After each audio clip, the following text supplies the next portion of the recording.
Is your central AC fan not spinning, or your furnace fan? Or is there no air coming out of your vents even though you turned on the AC? Are you hearing any buzzing or humming coming from your furnace or air unit? And do you see any frost that's built up around any of the pipes? If so, the fix for that might be as simple as replacing something called a capacitor. So in this video, I'm going to show you how easy it is. It only takes about 1 minute and only costs about $10 if you order off Amazon. Just a quick disclaimer that I'm not a professional HVAC person, but I'm a homeowner and I fixed this problem. It only took me about a minute. And I'm going to show you a trick at the end of the video that could make it so you actually don't even have to replace the capacitor, at least immediately, potentially, and save you some money. So the first step is we need to go to the circuit breaker and we need to turn off any switches that power our central AC furnace system. The next step is we're going to go ahead and we're going to remove these covers.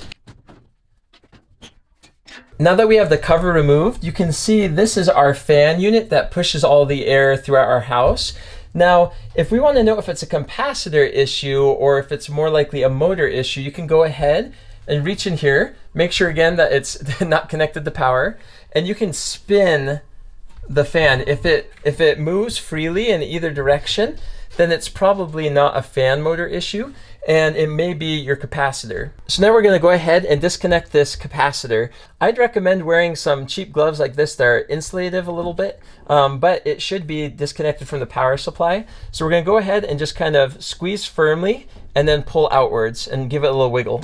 So we just pull off these two little connectors. Depending on what type of capacitor you have, you may have more than 2 of these terminals.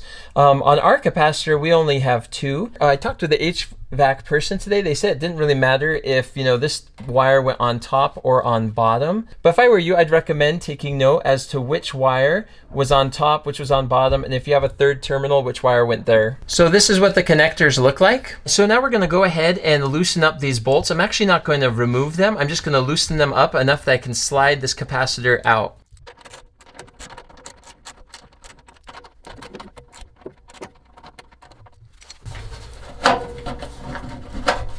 So one thing you should know is that capacitors can store a charge of electricity. So what you want to do is you want to discharge them by taking something like a screwdriver and tapping these 2 prongs together like that, connecting them, and that should help discharge any stored charge. So here on the face of your capacitor, you'll see some numbers and letters. These are numbers and letters you'll want to use when you look up a replacement capacitor. So this is a replacement capacitor that I got from an HVAC contractor, and it costed almost $70. You can actually buy these on Amazon for about $10 or $15, so I would recommend doing that. But sometimes convenience is worth the extra price. So we're going to go ahead, we're going to insert it right here, and we're going to connect those terminals. So now that we have our capacitor secured to the fan here, we're going to go ahead and reconnect these cables. Give it a little wiggle, push it in. So now I'm going to put the covers back on, I'm going to turn the circuit breakers back on, turn on the AC, and let's see if the fan turns on. Alright guys, do you hear that? Our central AC furnace unit is moving its fan. I can hear the wind swooshing around, I can hear the fan.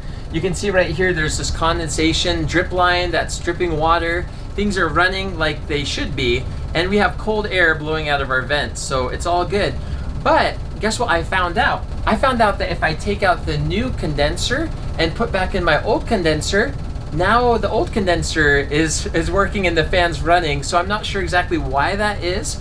But if you're considering spending $50 to $100 on buying a capacitor from an HVAC supplier, and you can get a capacitor on Amazon for only $10 or $15, it may be worth doing some troubleshooting of testing the old capacitor and seeing if you disconnect it and reconnect it, if the fan starts, or you might be able to kind of jumpstart the system with a new capacitor, and then put in the old capacitor until you're able to get one online. In my mind, it's worth it as a homeowner to order a capacitor for your system to have on hand in case you ever need it. Because if you go to Home Depot or Lowe's or Menards, a lot of places like that don't carry AC capacitors, for whatever reason, you have to often go through an HVAC supplier or go through Amazon. Thank you so much for watching this video. I hope it was helpful. If it was, feel free to give it a thumbs up, subscribe, be safe, and I hope you get your AC fan or your furnace fan running soon.